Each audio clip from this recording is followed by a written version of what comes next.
एक बात सुनिए, 19 जब जीबी पंत चीफ मिनिस्टर थे तो उस जगह पर 500 साल तक मुसलमान नमाजें पढ़े।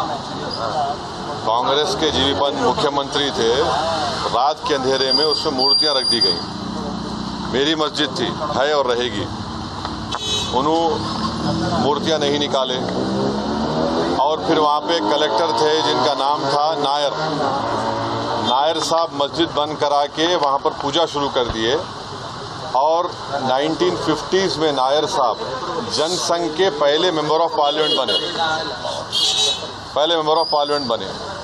फिर 1986 में लॉक्स खोले गए, बगैर मुसलमानों को सुने। बूटा सिंह शिलान्यास कर दिए। 6 दिसंबर 1992 को सुप्रीम कोर्ट को ये वादा करके बीजेपी संघ परिवार बाबरी मस्जिद को डिमोलिश कर दिए, शहीद कर दिए। और बीजेपी के पास ये मुद्दा कब आया? आपको मालूम? आप लोग मालूम बीजेपी कब उठाई? 1989 में पालनपुर में बीजेपी रेजोल्यूशन पास करी। विश्व हिंदू परिषद जब फॉर्म हुई, जब तो राम मंदिर नहीं था। महात्मा गांधी बोले क्या? महात्मा गांधी इस बारे में बोले, उन्होंने तो बहुत बड़े, उन्होंने तो हे राम बोल के मारने वाला गोली मारा उनको, गोडसे, उनके जबान से ही तो निकला था। वो बोले क्या? नहीं बोले। तो ये पूरा एक सिस्टमेटिक तरीके से भारत के मुसलमानों से ये बाबरी मस्जिद को छीन लिया गया। सुप्रीम कोर्ट का यकीनन फैसला है। सुप्रीम कोर्ट हमारे मुल्क की आखिरी एपेक्स कोर्ट है। टाइटल सूट था, तो टाइटल सूट में सुप्रीम कोर्ट ने ये कह दिया कि फेथ की बुनियाद पर हम ये जगह मुसलमानों को नहीं दे सकते। सुप्रीम कोर्ट ये भी कह दिया कि वहाँ पर मंदिर को तोड़कर मस्जिद नहीं बनाई गई। ये सुप्रीम कोर्ट ने कहा उस जजमेंट में। और मैंने सुप्रीम कोर्ट के जजमेंट आने के बाद ये रिएक्शन आपको मीडिया को दिया था कि एक सुप्रीम कोर्ट के रिटायर्ड चीफ जस्टिस थे, उनका नाम जस्टिस JS वर्मा नाम था। उन्होंने सुप्रीम कोर्ट के बारे में कहा था कि supreme court is supreme but not infallible.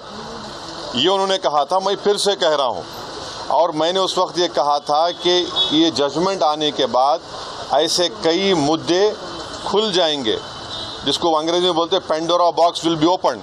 और आज आप देख रहे हैं कि हर जगह पर संघ परिवार जाकर ये बोलता है कि नहीं, यहाँ पर मस्जिद नहीं थी।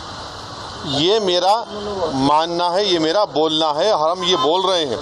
अगर जीबी पंत मूर्तियाँ हटा देते तो क्या आज ये दिन देखना पड़ता हमारे को?